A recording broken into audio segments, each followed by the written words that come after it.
Okay, so it looks like things are getting more crazy, okay? More places around the world shutting down, but don't worry, we're going to still continue, okay?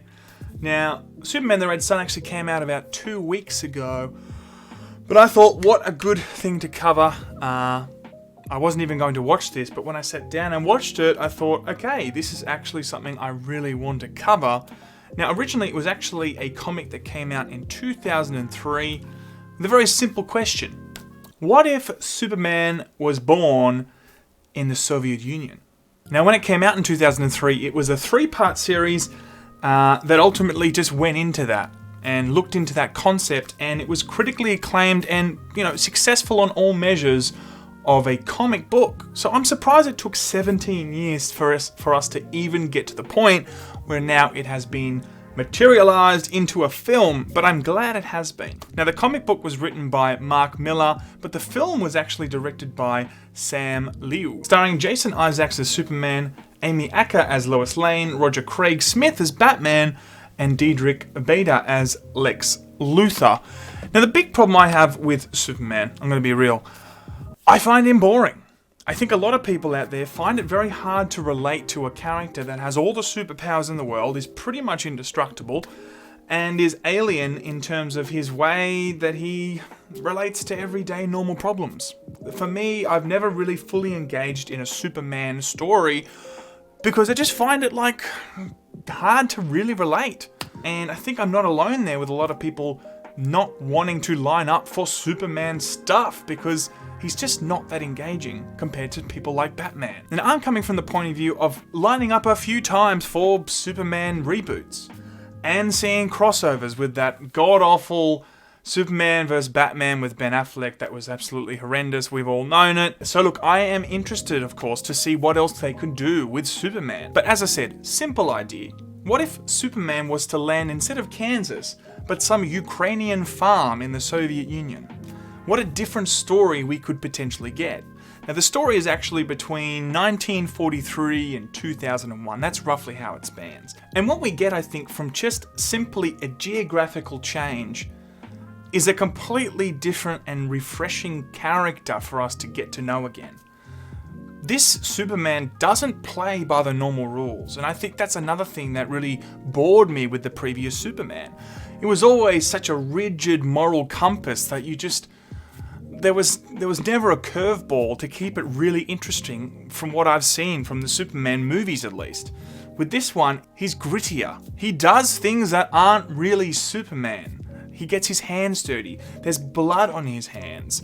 He'll try and fix a situation by killing people in certain situations. Now, that is just inherently more interesting when you are presented with that kind of action from Superman in a film. Batman is the same. I feel like Batman in this situation still was guided by a moral compass, but comes from a different upbringing.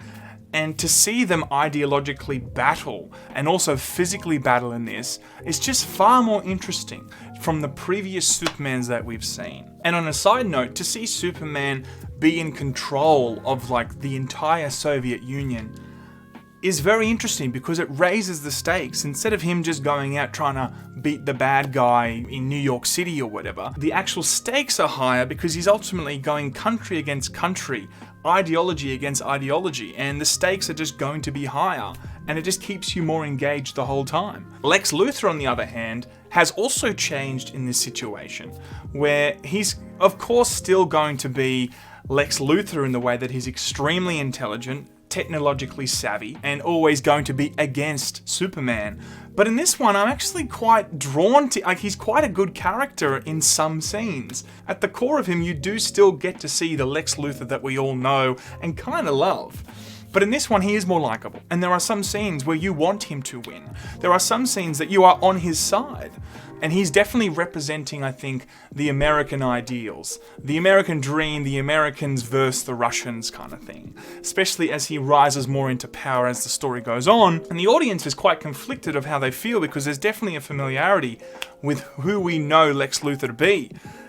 But it's just great to see him in a different light and put him up against Superman in a way that we kind of want him to win in some, if not a lot of these scenes. But of course, we've also got a familiarity with Superman, and to see him now cross enemy lines is interesting in the way that a lot of these scenes we're still pulled to Superman and want him to save the day. But as this story goes down the rabbit hole, you start to see his ideology not really aligning with the Superman that we all know and love, and give the audience more to grapple with than just Superman good, enemy bad, and that's pretty much how it usually is. But I don't think that this is a piece that is just saying Soviet Union bad, American ideas good.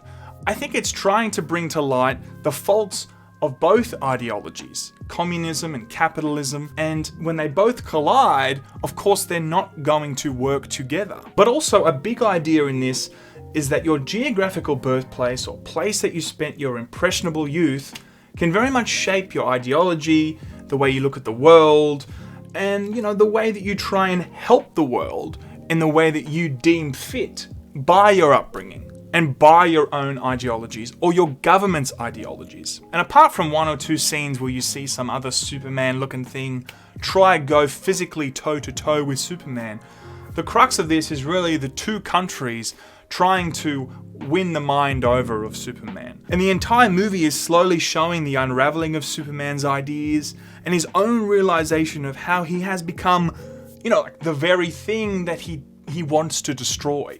So in that regard, I was very captivated this whole time throughout this whole movie. And of course, look, the fight scenes are great and all that, of course that was going to be just fine. This movie for me is interesting because it really just wants to give you a different take on Superman in an alternative universe that for me has reinvigorated my idea of Superman, because now I'm like, okay, this character can be more interesting to me. Because the next Superman that was going to come out, to be real, I was going to maybe see it to review it, but I'm not really engaged in it because I don't find it interesting anymore. But with this is a great way to make Superman a bit more relatable. See that he is susceptible to environments, to governments, to ideology, to propaganda. But look, I don't want to spoil it. I want you to go and see it, of course. It's like $20 on YouTube.